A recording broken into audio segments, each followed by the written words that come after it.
आपसे रिक्वेस्ट है कि आप चैनल को सब्सक्राइब करें, कमेंट करें, शेयर करें। जय श्री राम, गुड इवनिंग, नमस्ते। आज हम लोग डिस्कस करेंगे गौतम अडानी जी के बारे में, जो यूएस कोर्ट में जो वारंट निकाला है और ये पूरा मामला क्या है subject, that will be our discussion point. देखिए, प्राइमरीली मेरे से अगर आप पूछोगे, ना ये कोई केस है, ना कोई ब्राइबरी है, ना कुछ और मैटर है। ये बेसिकली वो लोगों को भारत को टारगेट करना है। भारत में भी प्राइम मिनिस्टर मोदी जी को टारगेट करना है, यूएस गवर्नमेंट को, क्योंकि उनका डोनाल्ड ट्रंप यूएस में इलेक्शन जीत चुके हैं और अमेरिका और स्पेशली डोनाल्ड ट्रंप और मोदी जी का इक्वेशन काफ़ी अच्छा है। तो एक इनडायरेक्टली टारगेट करने का एक तरीका भी है, क्योंकि अदानी को यूज़ करके अगर आप भारत में भी पॉलिटिक्स देखोगे तो उसी के इर्द गिर्द घूमता है। अमेरिका में कोर्ट का ऑर्डर यही है कि गौतम अदानी जी और उनका कंपनी ने बहुत सारे भारत के राज्य, 3-4 राज्य, आंध्र प्रदेश है, छत्तीसगढ़ है, उड़ीसा है, जम्मू कश्मीर, तो इन सबको ब्राइब किया 2000 करोड़ प्लस का, और नेट प्रॉफिट एक्सपेक्टेड था $2 बिलियन। सो ये कंपनी यूएस में लिस्टेड है।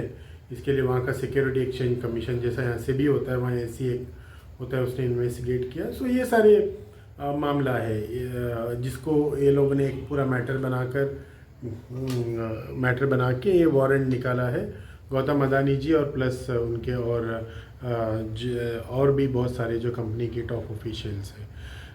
देखिए, मेरे से अगर आप पूछोगे, मेरा इसमें ओपिनियन ये है, गौतम अदानी जी का जो कंपनी है वो बहुत सारे ग्लोबली इन्वेस्टमेंट कर रहा है। चाहे आप देखिए बांग्लादेश में यूएस की जो एक पॉलिटिकल स्ट्रैटेजी की साथ सरकार गिराया गया, और गौतम अदानी जो वहाँ इलेक्ट्रिसिटी सप्लाई होता है, गौतम अदानी जी का कंपनी में सप्लाई होता है। जब उन लोगों ने पेमेंट नहीं किया तो नेचुरली उन्होंने इलेक्ट्रिसिटी का सप्लाई वहाँ कम कर दिया। तो इसके लिए उनको रडार में लेके आया गया ताकि भारत को इम्पैक्ट हो जाए। दूसरी चीज़, भारत की जो बढ़ती हुई ताकतें हैं दुनिया में, उसमें अदानी जी का बहुत बड़ा कंट्रीब्यूशन है। वो नेशनल कंट्रीब्यूटर है, इसमें कोई डाउट नहीं है। दूसरा, बहुत सारा प्रोजेक्ट ऐसा है जो चाइनीज़ कंपनीज़ को जाता है, तो वहाँ अदानी जी की इन्वेस्टमेंट्स होती है। ये सारे जो बहुत सारे फैक्टर्स हैं, उन सबको ध्यान में रखते हुए बार बार अदानी को टारगेट किया जाता है। एज अ भारतीय हमें बहुत ज़्यादा केयरफुल, मतलब हमें हमारी, चाहे वो अदानी हो, टाटा हो, अंबानी हो, हमें सपोर्ट करना चाहिए, बिकॉज ये सब भारत की कंपनियां हैं। ये सब बोलने के लिए ठीक है कि क्रोनी कैपिटल, देखिए ओपोजिशन का राजनीति अपनी जगह पे है। वो अगर ओपोजिशन है तो अपना राजनीति तो करेगा ही, इसके लिए वो राजनीति में है। ये उनके लिए शायद वोट इलेक्शन जीतने में, वोटर्स को लुभाने में मदद भी होता रहेगा, इसके लिए लोग करते भी होंगे, वो अपना जगह पे है। पर हमें इसमें क्या समझना है कि ये बहुत ही एक बेहतरीन नेशनल कंट्रीब्यूटर है अदानी जी, इसमें कोई शक नहीं है। कोई चाहे कुछ भी कहे, इसमें हमें डिटेल में जब हम जाके देखेंगे, आज इट्स अ स्ट्रेटेजिक, बहुत सारे फोर्ट्स में वो इन्वेस्ट करते हैं जो भारत की नेशनल प्रोजेक्ट्स है। बहुत सारा कंपनी के साथ वो इन्वेस्टमेंट करते हैं। उन्होंने यूएस में भी इन्वेस्टमेंट की अनाउंसमेंट किया है जब डोनाल्ड ट्रंप जी ने जीत गया, जिसकी वजह से वहाँ पर एम्प्लॉयमेंट क्रिएट होगा।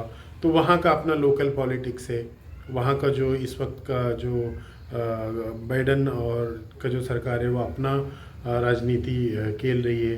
सो अदानी जी को टारगेट करने से शायद बहुत सारे, उनकी ऐसा मानना है कि अदानी जी और अंबानी जी का, नरेंद्र मोदी जी का काफ़ी अच्छा रिश्ता है। अरे क्यों नहीं अच्छा रिश्ता होना चाहिए? हर प्रधानमंत्री का बड़े कॉर्पोरेट रिलेशन से बिल्कुल रिलेशन होनी चाहिए, तभी तो वो देश के हित में होता है, एम्प्लॉयमेंट जनरेट होता है। अमाउंट ऑफ एम्प्लॉयमेंट जो अदानी जी ने जनरेट किया, टैक्स जो पे करता है, अरे ये ओपोजिशन चाहता क्या है? राजनीति अपनी जगह पे है। एक टाइम पे टाटा को, बिरला को टारगेट किया जाता था, तो अभी अदानी जी को कभी टारगेट करते हैं, कभी अंबानी जी का नाम ये लोग लेते हैं। तो ये बेसिकली इनकी राजनीति है। बट हर एक भारतीय को इस पे बिल्कुल गर्व महसूस होनी चाहिए। अब इसकी पॉलिटिकल एस्पेक्ट से जब आप इसको देखते हो कि बहुत सारा ऐसा देश है, चाइना है, यूएस है, वो लोग भारत की बढ़ती हुई ताकत से भी शायद उनकी जो फ्यूचर में जो इम्पैक्ट होने वाला है, इंडिया जो पावरफुल इकोनॉमी नरेंद्र मोदी का लीडरशिप में जो उभर के आया है पिछले 10 साल में, और जो 2047 तक एक मेजर इकोनॉमिक पावर होगा, तो उसको इतना आसानी से वो लोग नचा नहीं पाएंगे। उन सबको उसके लिए हमारे वो लोग का जिस तरीके से बिजनेस में पकड़ है भारत में या दुनिया भर में, वही भारत भी बना रहा है। पर भारत का इंटेंट कभी भी दूसरे देशों को कब्जा करने का उसका पूरा इतिहास में नहीं रहा है। उसका एक जेन्युइन बिजनेस प्रैक्टिसेस है। और जहाँ तक की बात इन्वेस्टिगेशन है, इसमें कोई सबूत हुआ नहीं है। अदानी जी ने काफ़ी साफ साफ डिनाई किया है कि उन्होंने ऐसा कोई ब्राइब नहीं दिया है। और तमिलनाडु का गवर्नमेंट का ऑफिशियल्स ने भी कहा कि उन लोगों ने ऐसा कोई ब्राइब नहीं लिया है। तो इसको अब राजनीतिक पार्टियां अभी अभी पार्लियामेंट सेशन भी है, इन सबको लेकर ज़रूर वो अपना राजनीति शुरू करेंगे। तो इसमें समझने वाली बात यही है कि ये ज़्यादा ना मोदी के खिलाफ टारगेट है, ना अदानी के खिलाफ है, भारत की खिलाफ ही एक टारगेट है। और एज अ वीवर्स हमें बहुत इसको केयरफुली देखनी चाहिए। और हमें हमारी सरकार और हमारे जो बिज़नेस हाउस है भारत के, उनको हमेशा ही सपोर्ट करना चाहिए। उसी में भारत की भलाई है। आप देख सकते हैं कि मैं बहुत सारे इसमें डिटेल्स अभी वीडियो में ऐड भी करूँगा।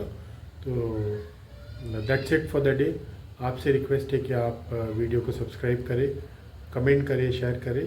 इससे बेहतर वीडियो बनाने में मदद होता है।